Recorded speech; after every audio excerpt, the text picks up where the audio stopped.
A Christmas Carol by Charles Dickens. Read by James Mandolare. Stave 3. God bless us, everyone.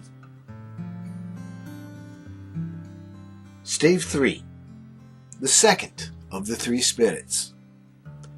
Awakening in the middle of a prodigiously tough snore, and sitting up in bed to get his thoughts together, Scrooge had no occasion to be told that the bell was again upon the stroke of 1. He felt that he was restored to consciousness in the right nick of time, for the especial purpose of holding a conference with the second messenger dispatched to him through Jacob Marley's intervention. But, finding that he had turned uncomfortably cold, when he began to wonder which of his curtains this new spectre would draw back, he put them every one aside with his own hands, and laying down again, established a sharp lookout all round the bed, for he wished to challenge the spirit on the moment of its appearance, and did not wish to be taken by surprise and made nervous. Gentlemen of the free and easy sort, who plume themselves on being acquainted with a move or two, and being usually equal to the time of day, express the wide range of their capacity for adventure by observing that they are good for anything from pitch and toss to manslaughter, between which opposite extremes, no doubt, there lies a tolerably wide and comprehensive range of subjects. Without venturing for Scrooge quite as heartily as this, I don't mind calling on you to believe that he was ready for a good broad field of strange appearances, and that nothing between a baby and a rhinoceros would have astonished him very much. Now, being prepared for almost anything, he was not by any means prepared for nothing, and, consequently, when the bell struck 1, and no shape appeared, he was taken with a violent fit of trembling. 5 minutes, 10 minutes, a quarter of an hour went by, yet nothing came. All this time he lay upon his bed, the very core and center of a blaze of ruddy light which streamed upon it when the clock proclaimed the hour, and which, being only light, was more alarming than a dozen ghosts, as he was powerless to make out what it meant, or would be at, and was sometimes apprehensive that he might be at that very moment an interesting case of spontaneous combustion, without having the consolation of knowing it. At last, however, he began to think, as you or I would have thought at first, for it is always the person not in the predicament who knows what ought to have been done in it, and would unquestionably have done it too. At last, I say, he began to think that the source and secret of this ghostly light might be in the adjoining room, from whence, on further tracing it, it seemed to shine. This idea, taking full possession of his mind, he got up softly and shuffled in his slippers to the door. The moment Scrooge's hand was on the lock, a strange voice called him by his name and bade him enter. He obeyed. It was his own room, but there was no doubt about that. But it had undergone a surprising transformation. The walls and ceiling were so hung with living green that it looked a perfect grove, from every part of which bright gleaming berries glistened. The crisp leaves of holly, mistletoe, and ivy reflected back the light, as if so many little mirrors had been scattered there, and such a mighty blaze went roaring up the chimney, as that dull petrification of a hearth had never known in Scrooge's time, or Marley's, or for many and many a winter season gone. Heaped up on the floor, to form a kind of throne, were turkeys, geese, game, poultry, brawn, sausages, mint pies, great joints of meat, suckling pigs, long wreaths of sausages, plum puddings, barrels of oysters, red-hot chestnuts, cherry-cheeked apples, juicy oranges, luscious pears, immense 12 cakes, and seething bowls of punch that made the chamber dim with their delicious steam. In easy state upon this couch there sat a jolly giant, glorious to see, who bore a glowing torch, in shape not unlike Plenty's horn, and held it up, high up, to shed its light on Scrooge as he came peeping round the door. "Come in," exclaimed the ghost. "Come in, and know me better, man." Scrooge entered timidly, and hung his head before this spirit. He was not the dogged Scrooge he had been, and though the spirit's eyes were clear and kind, he did not like to meet them. "I am the ghost of Christmas present," said the spirit. "Look upon me." Scrooge reverently did so. It was clothed in one simple green robe or mantle, bordered with white fur. This garment hung so loosely on the figure that its capacious breast was bare, as if disdaining to be warded or concealed by any artifice. Its feet, observable beneath the ample folds of the garment, were also bare, and on its head it wore no other covering than a holly wreath, set here and there with shining icicles. Its dark brown curls were long and free as its genial face, its sparkling eye, its open hand, its cheery voice, its unconstrained demeanor, and its joyful air. Girded round its middle was an antique scabbard, but no sword was in it, and the ancient sheath was eaten up with rust. "You have never seen the like of me before," exclaimed the spirit. "Never," Scrooge made answer to it. "Have never walked forth with my younger members of my family, meaning, for I am very young, my elder brothers, born in these later years?" pursued the phantom. "I don't think I have," said Scrooge. I'm afraid I have not. Have you had many brothers, spirit?" "More than 1,800, said the ghost. "A tremendous family to provide for," muttered Scrooge. The ghost of Christmas present rose. "Spirit," said Scrooge submissively, "conduct me where you will. I went forth last night on compulsion, and I learnt a lesson which is working now. Tonight, if you have aught to teach me, let me profit by it." "Touch my robe." Scrooge did as he was told, and held it fast. Holly, mistletoe, red berries, ivy, turkeys, geese, game, poultry, brawn, meat, pigs, sausages, oysters, pies, puddings, fruit, and punch all vanished instantly. So did the room, the fire, the ruddy glow, the hour of night, and they stood in the city streets on Christmas morning, where, for the weather was severe, the people made a rough but brisk and not unpleasant kind of music, scraping the snow from the pavement in front of their dwellings and from the tops of their houses, whence it was mad delight to the boys to see it come plumbing down into the road below and splitting into artificial little snowstorms. The house fronts looked black enough, and the windows blacker, contrasting with the smooth white sheet of snow upon the roofs and with the dirtier snow upon the ground, which last deposit had been ploughed up in deep furrows by heavy wheels of carts and wagons, furrows that crossed and recrossed each other hundreds of times where the great street branched off, and made intricate channels hard to trace in the thick yellow mud and ice water.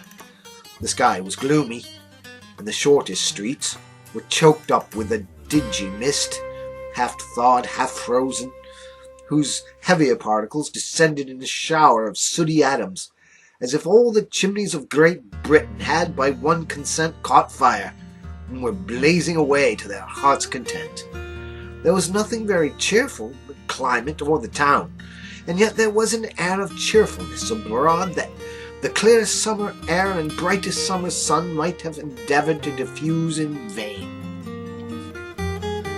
For the people who were shoveling away on the housetops were jovial and full of glee, calling out to one another from the parapets, and now and then exchanging a facetious snowball, better-natured missile far than many a wordly jest, laughing heartily as if it went right, and not less heartily if it went wrong. The poulterers' shops were still half open, and the fruiterers were radiant in their glory. There were great round pot-bellied baskets of chestnuts, shaped like the waistcoats of jolly old gentlemen, lolling at the doors and tumbling out into the street in their apoplectic opulence. There were ruddy, brown-faced, broad-girthed Spanish onions, shining in the fatness of their growth like Spanish friars, and winking from their shelves in wanton slyness at the girls as they went by, and glanced demurely at the hung-up mistletoe. There were pears and apples, clustered high in blooming pyramids. There were hundreds and bunches of grapes, made in the shopkeeper's benevolence to dangle from capricious hooks, that people's mouths might water gratis as they passed. There were piles of filberts, mossy and brown, recalling in their fragrance ancient walks among the woods, and pleasant shufflings ankle-deep through withered leaves. There were Norfolk bufflins, squab and swarthy, setting off the yellow of the oranges and lemons, and in the great compactness of their juicy persons, urgently entreating and beseeching to be carried home in paper bags and eaten after dinner. The very gold and silver fish, set forth among these choice fruits in a bowl, though members of a dull and stagnant-blooded race, appeared to know that there was something going on, and to a fish went gasping round and round in their little world in slow and passionless excitement. The grocers, the grocers, nearly closed, with perhaps 2 shutters down, or 1, but through these gaps such glimpses. It was not alone that the scales descending on the counter made a merry sound, or that the twine and roller parted company so briskly, or that the canisters were rattled up and down like juggling tricks, or even that the blended scents of tea and coffee were so grateful to the nose, or even that the raisins were so plentiful and rare, the almonds so extremely white, the sticks of cinnamon so long and straight, and other spices so delicious, and candied fruits so caked and spotted with molten sugar as to make the coldest lookers-on feel faint and subsequently bilious. Nor was it that the figs were moist and pulpy, or that the French plumes blushed in modest tartness from their highly decorated boxes, or that everything was good to eat and in its Christmas dress. But the customers were all so hurried and so eager in the hopeful promise of the day that they tumbled up against each other at the door, crashing their wicker baskets wildly, and left their purchases upon the counter and came running back to fetch them, and committed hundreds of the like mistakes in the best humor possible, while the grocer and his people were so frank and fresh that the polished hearts with which they fastened their aprons behind might have been their own, worn outside for general inspection, and for Christmas daws to peck at if they chose. But soon the steeples called good people all to the church and chapel, and away they came, flocking through the streets in their best clothes and with their gayest faces. And at the same time, there emerged from scores of by-streets, lanes, and nameless turnings innumerable people carrying their dinners to their bakers' shops. The sight of these poor revellers appeared to interest the spirit very much, for he stood with Scrooge beside him in a baker's doorway, and taking off the covers as their bearers passed, sprinkled incense on their dinners from his torch. And it was a very uncommon kind of torch, for once or twice, when there were angry words between some dinner carriers who had jostled each other, he shed a few drops of water on them from it, and their good humor was restored directly, for they said it was a shame to quarrel upon Christmas Day, and so it was. God love it, so it was. In time, The bells ceased, and the bakers were shut up, and yet there was a genial shadowing forth of all these dinners and the progress of their cooking. In the thawed blotch of wet above each baker's oven, where the pavement smoked as if its stones were cooking too. "Is there a particular flavour in what you sprinkle from your torch?" asked Scrooge. "There is. My own." "Would it apply to any kind of dinner on this day?" asked Scrooge. "To any kindly given. To a poor one most." "Why to a poor one most?" asked Scrooge. "Because it needs it most." "Spirit," said Scrooge, after a moment's thought, "I wonder, you, of all the beings in the many worlds about us, should desire to cramp these people's opportunities of innocent enjoyment." "I?" cried the Spirit.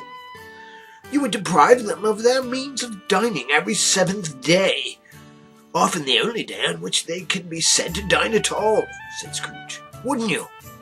"I?" cried the Spirit.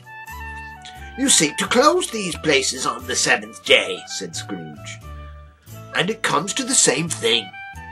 "I seek!" exclaimed the Spirit. "Forgive me if I am wrong. It has been done in your name, or at least in that of your family," said Scrooge. "There are some upon this earth of yours," returned the Spirit, "who lay claim to know us, and who do their deeds of passion, pride, ill will, hatred, envy, bigotry, and selfishness in our name, who are as strange to us and all our kith and kin as if they had never lived. Remember that, and charge their doings on themselves, not us." Scrooge promised that he would, and they went on, invisible, as they had been before, into the suburbs of the town. It was a remarkable quality of the ghost, which Scrooge had observed at the baker's, that notwithstanding his gigantic size, he could accommodate himself to any place with ease, and that he stood beneath a low roof quite as gracefully and like a supernatural creature as it was possible he could have done in any lofty hall. And perhaps it was the pleasure of the good Spirit that he had in showing off his power of his, or else it was his own kind, generous, hearty nature, and his sympathy for all poor men, that led him straight to Scrooge's clerk's, for there he went, and took Scrooge with him, holding to his robe, and on the threshold of the door that Spirit smiled, and stopped to bless Bob Cratchit's dwelling with the sprinklings of his torch. Think of that! Bob had but 15 bob a week himself. He pocketed on Saturdays but 15 copies of his Christian name, and yet the ghost of Christmas present blessed his 4-roomed house. Then up rose Mrs. Cratchit, Cratchit's wife, dressed out but poorly, in a twice-turned gown, but brave in ribbons, which are cheap and make a goodly show for 6d. She had laid the cloth, assisted by Belinda Cratchit, second of her daughters, also brave in ribbons, while Master Peter Cratchit plunged a fork into the saucepan of potatoes, and, getting the corners of his monstrous shirt-collar, Bob's private property, conferred upon his son and heir in honour of the day, into his mouth, rejoiced to find himself so gallantly attired, and yearned to show his linen in the fashionable parks. And now 2 smaller Cratchits, boy and girl, came tearing in, screaming that outside the baker's they had smelt the goose and known it for their own, and basking in luxurious thoughts of sage and onion, these young Cratchits danced about the table, and exalted Master Peter Cratchit to the skies, while he, not proud, although his collars nearly choked him, blew the fire until the slow potatoes bubbled up, knocked loudly at the saucepan lid to be let out and peeled. "What has ever got your precious father, then?" said Mrs. Cratchit, "and your brother, Tiny Tim. And Martha weren't as late last Christmas Day by half an hour." "Here's Martha, mother," said a girl, appearing as she spoke. "Here's Mother Martha," cried the two young Cratchits. "Hooray! There's such a goose, Martha." "Why, bless your heart alive, my dear, how late you are," said Mrs. Cratchit, kissing her 12 times and taking off her shawl and bonnet for her with officious zeal. "We had a deal of work to finish up last night," replied the girl, "and had to clear away this morning." "Well, never mind, so long as you are come," said Mrs. Cratchit. "Sit ye down before the fire, my dear, and have a warm. God bless you." "No, no, there's father coming," cried the two young Cratchits, who were everywhere at once. "Hide, Martha, hide!" So Martha hid herself, and in came little Bob, the father, with at least 3 feet of comforter, exclusive of the fringe, hanging down before him, and his threadbare clothes darned up and brushed, to look seasonable, and Tiny Tim upon his shoulder. Alas for Tiny Tim! He bore a little crutch, and had his limbs supported by an iron frame. "Why, where's our Martha?" said Bob Cratchit, looking round. "Not coming," said Mrs. Cratchit. "Not coming?" said Bob, with a sudden declension in his high spirits, for he had been Tim's blood horse all the way from church, and had come home rampant. "Not coming? Upon Christmas Day?" Martha didn't like to see him disappointed, if it were only in joke, so she came out prematurely from behind the closet door, and ran into his arms, while the two young Cratchits hustled Tiny Tim, and bore him off into the wash-house, that he might hear the pudding singing in the copper. "And how did little Tim behave?" asked Mrs. Cratchit, when she had rallied Bob on his credulity, and Bob had hugged his daughter to his heart's content. "As good as gold," said Bob, "and better. Somehow he gets thoughtful, sitting by himself so much, and thinks the strangest things you ever heard. He told me, coming home, that he hoped the people saw him in the church, because he was a cripple, and it might be pleasant to them to remember upon Christmas Day, who made lame beggars walk and blind men see."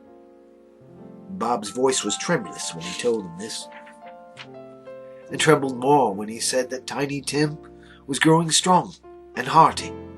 His active little crutch was heard upon the floor, and back came Tiny Tim before another word was spoken, escorted by his brother and sister to his stool before the fire, and while Bob, turning up his cuffs, as if, poor fellow, they were capable of being made more shabby, compounded some hot mixture in a jug with gin and lemons, and stirred it round and round, and put it on the hob to simmer, Master Peter and the two ubiquitous young Cratchits went to fetch the goose, with which they soon returned in high procession.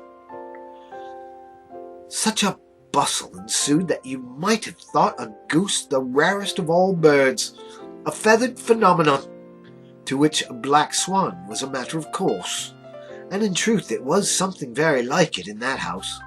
Mrs. Cratchit made the gravy, ready beforehand in a little saucepan, hissing hot. Master Peter mashed the potatoes with incredible vigour. Mrs. Belinda sweetened up the applesauce. Martha dusted the hot plates. Bob took Tiny Tim beside him in a tiny corner at the table. The two young Cratchits set chairs for everybody, not forgetting themselves, and mounting guard upon their post, crammed spoons into their mouths, lest they should shriek for a goose before their turn came to be helped. At last the dishes were set on, the grace was said. It was succeeded by a breathless pause, for Mrs. Cratchit, looking slowly all along the carving knife, prepared to plunge it in the breast. But when she did, and when the long-expected gush of stuffing issued forth, one murmur of delight rose all around the board, and even Tiny Tim, excited by the two young Cratchits, beat on the table with the handle of his knife, and feebly cried, "Hooray!" There never was such a goose.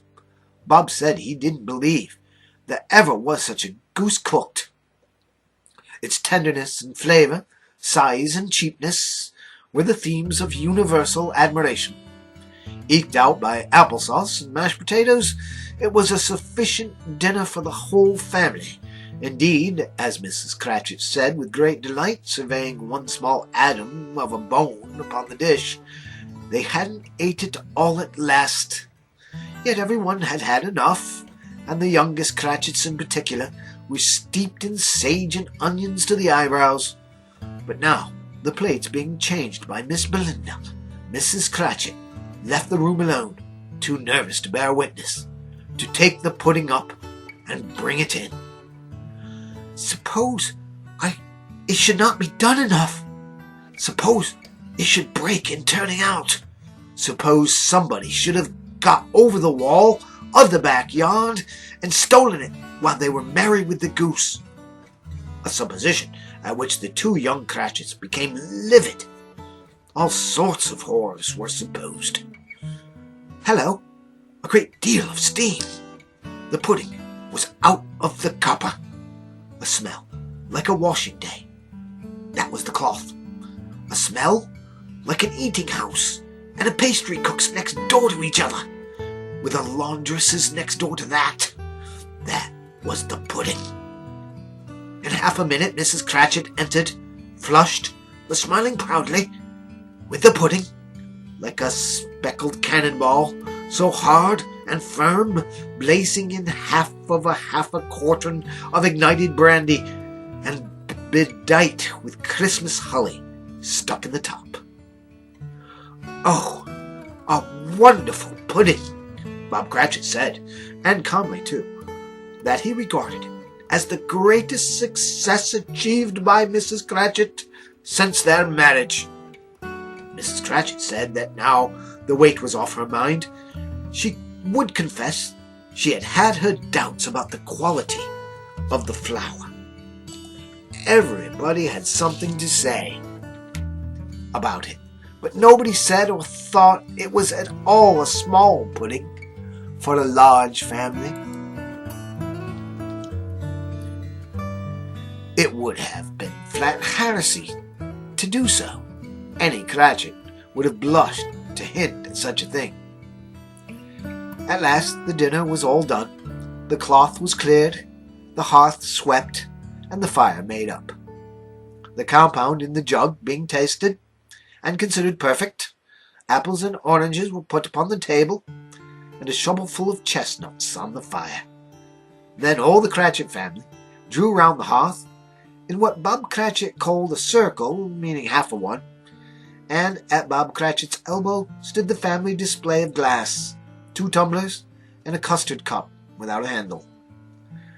These held the hot stuff from the jug, however, as well as golden goblets would have done, and Bob served it out with a beaming look, while the chestnuts on the fire sputtered and cracked noisily. Then Bob proposed, "A Merry Christmas to us all, my dears. God bless us," which all the family re-echoed. "God bless us, every one," said Tiny Tim, the last of all. He sat very close to his father's side upon his little stool. Bob held his withered little hand in his, as if he loved the child, and wished to keep him by his side, and dreaded that he might be taken from him. "Spirit," answered Scrooge, with an interest he had never felt before, "tell me if Tiny Tim will live." "I see a vacant seat," replied the ghost, "in the poor chimney corner, and a crutch without an owner, carefully preserved. If these shadows remain unaltered by the future, the child will die." "Oh no," said Scrooge. "No, kind spirit. Say he will be spared." "If these shadows remain unaltered by the future, none other of my race," returned the ghost, "will find him here. What then? If he be like to die, he had better do it, and decrease the surplus population." Scrooge hung his head to hear his own words quoted by the spirit, and was overcome with penitence and grief. "Man," said the ghost, "if man you be in heart, not adamant, forbear that wicked cant, until you have discovered what the surplus is, and where it is. Will you decide what men shall live, what men shall die? It may be that in the sight of heaven you are more worthless and less fit to live than millions like this poor man's child. O God, to hear the insect on the leaf pronouncing on the too much life among his hungry brothers in the dust." Scrooge bent before the ghost's rebuke, and trembling cast his eyes upon the ground. But he raised them speedily on hearing his own name. "Mr. Scrooge," said Bob. "I'll give you Mr. Scrooge, the founder of the feast." "The founder of the feast, indeed!" cried Mrs. Cratchit, reddening. "I wish I had him here. I'd give him a piece of my mind to feast upon, and I hope he'd have a good appetite for it." "My dear," said Bob, "the children. Christmas Day." "It should be Christmas Day, I am sure," said she, "on which one drinks the health of such an odious, stingy, hard, unfeeling man as Mr. Scrooge. You know he is, Robert. Nobody knows it better than you do, poor fellow." "My dear," was Bob's mild answer, "Christmas Day." "I'll drink his health for your sake, and the day's," said Mrs. Cratchit. "Not for his. Long life to him. A Merry Christmas and a Happy New Year. He'll be very merry and very happy, I have no doubt." The children drank the toast after her. It was the first of their proceedings which had no heartiness. Tiny Tim drank it last of all, but he didn't care twopence for it. Scrooge was the ogre of the family. The mention of his name cast a dark shadow on the party, which was not dispelled for a full 5 minutes. After it had passed away, they were 10 times merrier than before, from the mere relief of Scrooge the Baleful being done with. Bob Cratchit told them how he had a situation in his eye for Master Peter, which would bring in, if all obtained, full 5 and 6 pence weekly. The 2 young Cratchits laughed tremendously at the idea of Peter's being a man of business, and Peter himself looked thoughtfully at the fire from between his collars, as if he were deliberating what particular investments he should favour when he came into the receipt of that bewildering income. Martha, who was a poor apprentice at the milliner's, then told them what kind of work she had to do, and how many hours she worked at a stretch, and how she meant to lie abed tomorrow morning for a good long rest, tomorrow being a holiday she passed at home.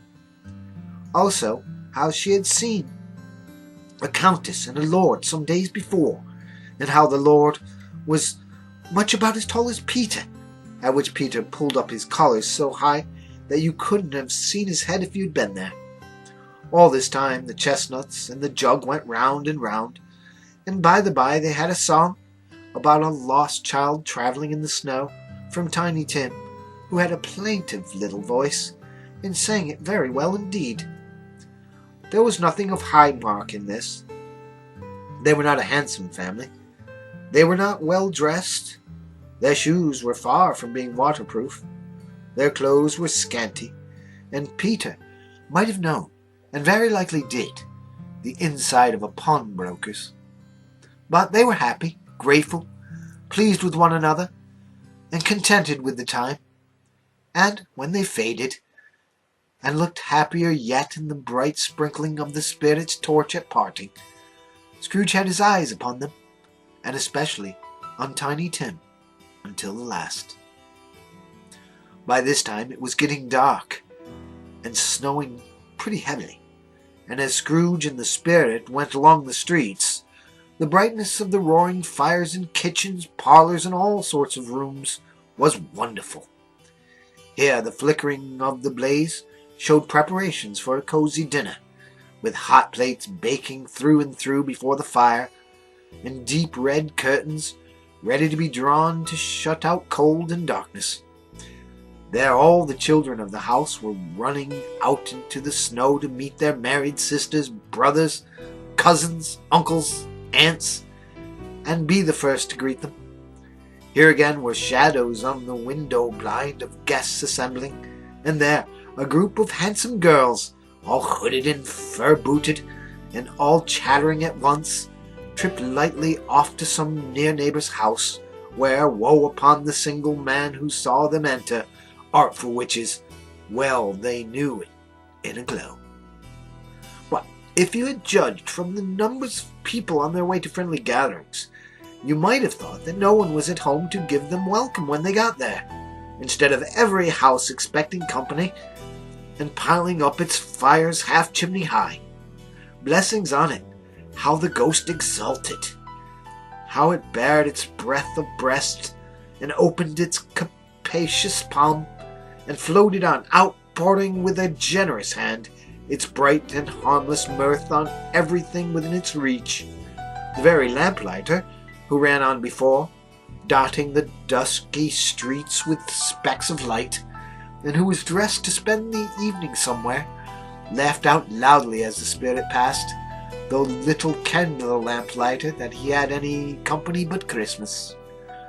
And now, without a word of warning from the ghost, they stood upon a bleak and desert moor, where monstrous masses of rude stone were cast about, as though it was the burial place of giants, and water spread itself wheresoever it listed, or would have done so, but for the frost that held it prisoner, and nothing grew but moss and furze and coarse rank grass.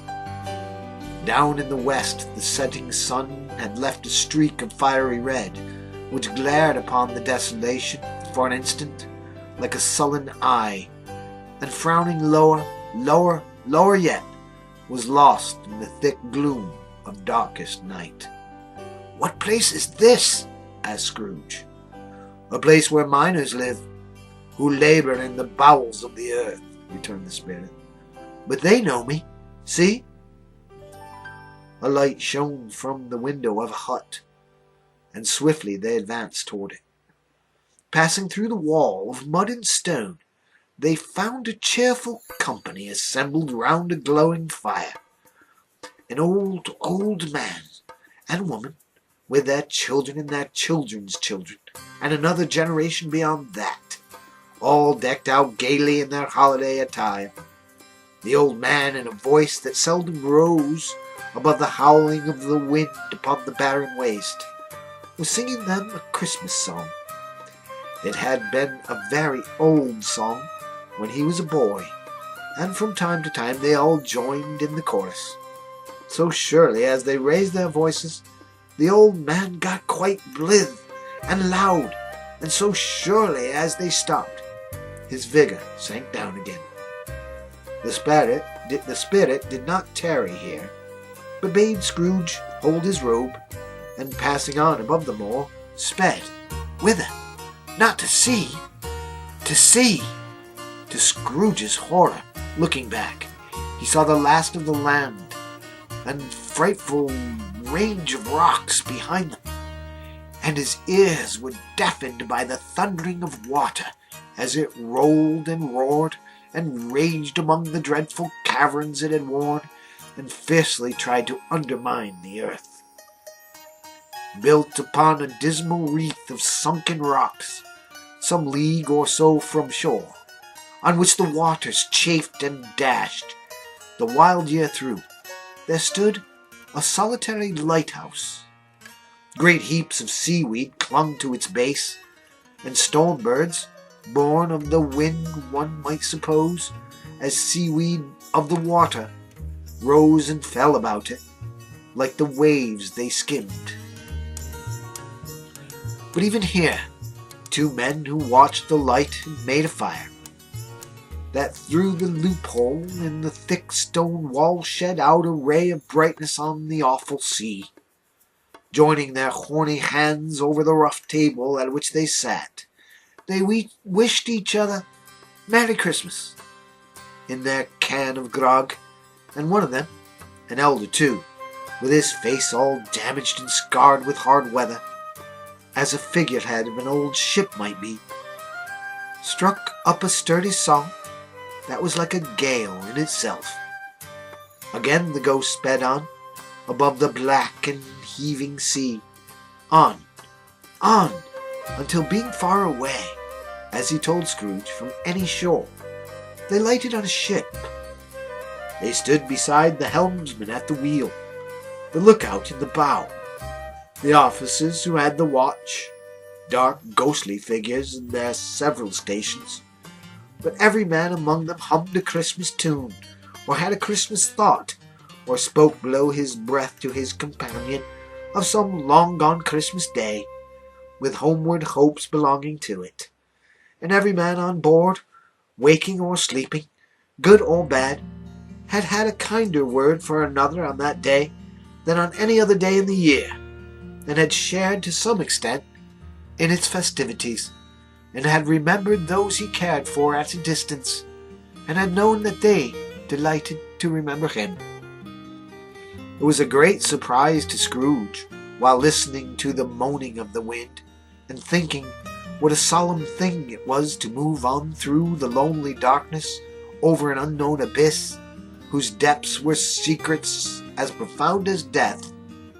It was a great surprise to Scrooge, while thus engaged, to hear a hearty laugh. It was a much greater surprise to Scrooge to recognize it as his own nephew's, and to find himself in a bright, dry, gleaming room, with the spirit standing smiling at his side, and looking at the same nephew with approving affability. "Ha ha ha!" laughed Scrooge's nephew. "Ha ha ha!" If you should happen, by any unlikely chance, to know a man more blessed in a laugh than Scrooge's nephew, all I can say is, I should like to know him too. Introduce him to me, and I'll cultivate his acquaintance. It is a fair, even-handed, noble adjustment of things, that while there is infection and disease and sorrow, there is nothing in the world so irresistibly contagious as laughter and good humor. When Scrooge's nephew laughed in this way, holding his sides, rolling his head, and twisting his face into the most extravagant contortions, Scrooge's niece, by marriage, laughed as heartily as he, and their assembled friends, being not a bit behindhand, roared out lustily, "Ha ha ha ha! He said that Christmas was a humbug, as I live!"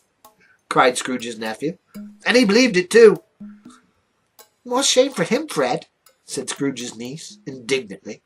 "Bless those women! They never do anything by halves. They're always in earnest." She was very pretty, exceedingly pretty, with a dimpled, surprised-looking, capital face, a ripe little mouth that seemed made to be kissed, as it no doubt was, all kinds of good little dots about her chin that melted into one another when she laughed, and the sunniest pair of eyes you ever saw in any little creature's head. Altogether, she was what you would have called provoking, you know, but satisfactory, too. Oh, perfectly satisfactory. "He's a comical old fellow," said Scrooge's nephew. "That's the truth, and not so pleasant as he might be. However, his offences carry their own punishment, and I have nothing to say against him." "I'm sure he is very rich, Fred," hinted Scrooge's niece. "At least you always tell me so." "What of that, my dear?" said Scrooge's nephew. "His wealth is of no use to him. He don't do anything with it. He don't make himself comfortable with it. He hasn't the satisfaction of thinking that he is ever going to benefit us with it." "I have no patience with him," observed Scrooge's niece. Scrooge's niece's sisters, and all the other ladies, expressed the same opinion. "Oh, I have," said Scrooge's nephew. "I am sorry for him. I couldn't be angry with him if I tried. Who suffers by all his ill whims? Himself, always. Here he takes it into his head to dislike us, and he won't come and dine with us. What's the consequence? he don't lose much of a dinner." "Indeed, I think he loses a very good dinner," interrupted Scrooge's niece. Everybody else said the same, and they must be allowed to have been competent judges, because they had just had dinner, and with the desserts upon the table, were clustered round the fire by lamplight. "Well, I am very glad to hear it," said Scrooge's nephew, "because I have a great faith in these young housekeepers. What do you say, Topper?" Topper had clearly got his eye upon one of Scrooge's niece's sisters, for he answered that a bachelor was a wretched outcast, who had no right to express an opinion on the subject. Whereat Scrooge's niece's sister, the plump one with the lace tucker, not the one with the roses, blushed. "Do go on, Fred," said Scrooge's niece, clapping her hands. "He never finishes what he begins to say. He is such a ridiculous fellow." Scrooge's nephew revelled in another laugh, and as it was impossible to keep the infection off, though the plump sister tried hard to do it with aromatic vinegar, his example was unanimously followed. "I was only going to say," said Scrooge's nephew, "that the consequence of his taking a dislike to us, and not making merry with us, is, as I think, that he loses some pleasant moments, which could do him no harm. I am sure he loses pleasanter company than he can find in his own thoughts, either in his mouldy old office or his dusty chambers. I mean to give him the same chance every year, whether he likes it or not, for I pity him. He may rail at Christmas till he dies, but he can't help thinking better of it. I defy him. If he finds me going there, in good temper, year after year, and saying, 'Uncle Scrooge, how are you?' if it only puts him in the vein to leave his poor clerk £50, that's something. And I think I shook him yesterday." It was their turn to laugh now at the notion of his shaking Scrooge, but being thoroughly good-natured, and not much caring what they laughed at, so that they laughed at any rate, he encouraged them in their merriment, and passed the bottle joyously. After tea, they had some music, for they were a musical family, and knew what they were about when they sang glee or catch, I can assure you, especially Topper, who could growl away in the bass like a good one, and never swell the large veins of his forehead, or get red in the face over it.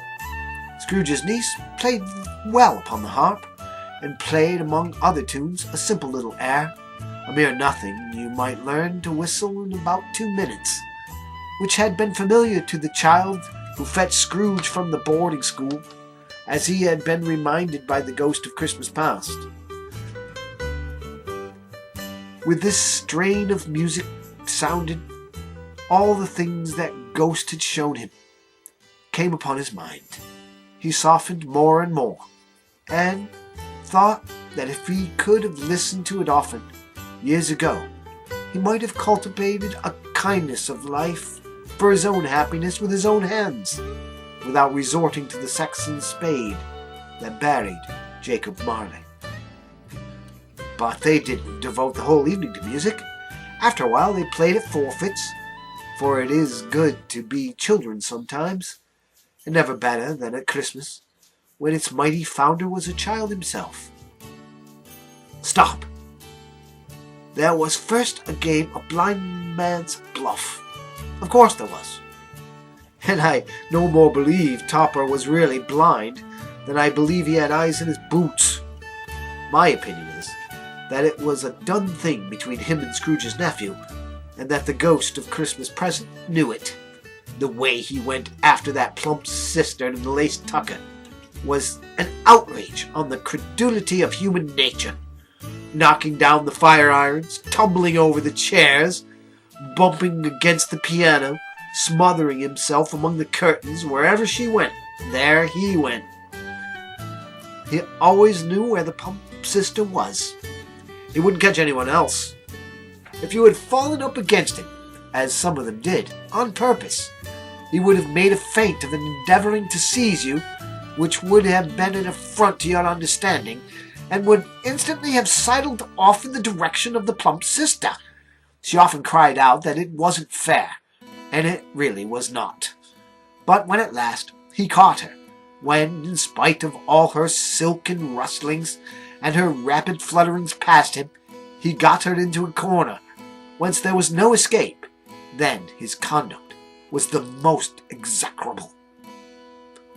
For his pretending not to know her, his pretending that it was necessary to touch her headdress, and further to assure himself of her identity by pressing a certain ring upon her finger, and a certain chain about her neck, was vile, monstrous. No doubt she had told him her opinion of it, when another blind man being in office, they were so very confidential together behind the curtains. Scrooge's niece was not one of the blind man's bluff party, but was made comfortable in a large chair and a footstool in a snug corner, where the ghost and Scrooge were close behind her. But she joined in all the forfeits, and loved her love to admiration with all the letters of the alphabet. Likewise, at a game of how, when, and where, she was very great, and to the secret joy of Scrooge's nephew, beat her sisters hollow, though they were sharp girls too, as Topper could have told you. There might have been 20 people there, young and old, but they all played, and so did Scrooge. For wholly forgetting in the interest he had in what was going on, that his voice made no sound in their ears, he sometimes came out with his guess quite loud, and very often guessed quite right. For the sharpest needle, best Whitechapel warranted not to cut in the eye, was not sharper than Scrooge, blunt as he took it in his head to be. The ghost was greatly pleased to find him in this mood, and looked upon him with such favour that he begged like a boy to be allowed to stay until the guest departed. But this, the spirit said, could not be done. "Here's a new game," said Scrooge. "1 half hour, Spirit, only one." It was a game called Yes and No, where Scrooge's nephew had to think of something, and the rest must find out what, he only answering to their questions yes or no, as the case was. The brisk fire of questioning to which he was exposed elicited from him that he was thinking of an animal, a live animal, a rather disagreeable animal, a savage animal, an animal that growled and grunted sometimes, and walked sometimes, and lived in London, and walked about the streets, and wasn't made a show of, and wasn't led by anybody, and didn't live in a menagerie, and was never killed in a market, and was not a horse, or an ass, or a cow, or a bull, or a tiger, or a dog, or a pig, or a cat, or a bear. At every fresh question that was put to him, the nephew burst into a fresh roar of laughter, and was so inexpressibly tickled that he was obliged to get up off the sofa and stamp. At last the plump sister, falling into a similar state, cried out, "I have found it out! I know what it is, Fred! I know what it is!" "What is it?" cried Fred. "It's your Uncle Scrooge!" Which it certainly was. Admiration was the universal sentiment, though some objected to the reply to "Is it a bear?" ought to have been yes, inasmuch as an answer in the negative was sufficient to have diverted their thoughts from Mr. Scrooge, supposing they had ever had that tendency that way. "He has given us plenty of merriment, I am sure," said Fred, "and it would be ungrateful not to drink his health. Here is a glass of mulled wine ready to our hand at the moment, and I say, Uncle Scrooge!" "Well, Uncle Scrooge!" they cried. "A Merry Christmas and a Happy New Year to the old man, wherever he is," said Scrooge's nephew. "He wouldn't take it from me, but may he have it none the less. Uncle Scrooge!" Uncle Scrooge had imperceptibly become so gay and light of heart that he would have pledged the unconscious company in return, and thanked them in an inaudible speech, if the ghost had given him time. But the whole scene passed off in a breath of the last words spoken by his nephew, and he and the spirit were again upon their travels. Much they saw, and far they went, and many homes they visited, but always with a happy end. The spirits stood beside sick beds, and they were cheerful. on foreign lands, and they were close at home, by struggling men, and they were patient in their greater hope, by poverty, and it was rich, by almshouse, hospital, and jail, in misery's every refuge, where vain man in his little brief authority had not made fast the door and barred the spirit out, he left his blessing and taught Scrooge his precepts. It was a long night, if it were only a night, but Scrooge had his doubts of this, because the Christmas holidays appeared to be condensed into a space of time they passed together. It was strange, too, that while Scrooge remained unaltered in his outward form, the ghost grew older, clearly older. Scrooge had observed this change, but never spoke of it, until they left the children's 12th night party, when, looking at the spirit as they stood together in an open place, he noticed that its hair was grey. "Are spirits' lives so short?" asked Scrooge. "My life upon this globe is very brief," replied the ghost. "It ends tonight." "Tonight?" cried Scrooge. "Tonight at midnight. Hark! The time is drawing near." The chimes were ringing the 11:15 at that moment. "Forgive me if I am not justified in what I asked," said Scrooge, looking intently at the spirit's robe, "but I see something strange, and not belonging to yourself, protruding from your skirts. Is it a foot or a claw?" "It might be a claw, for the flesh that is upon it," said the spirit's sorrowful reply. "Look here." From the foldings of its robe, it brought 2 children, wretched, abject, frightful, hideous, miserable. They knelt down at its feet, and clinging upon the outside of its garment. "Oh, man, look here! Look down here!" exclaimed the ghost. They were a boy and a girl, yellow, meager, ragged, scowling, wolfish, but prostrate too, in their humility.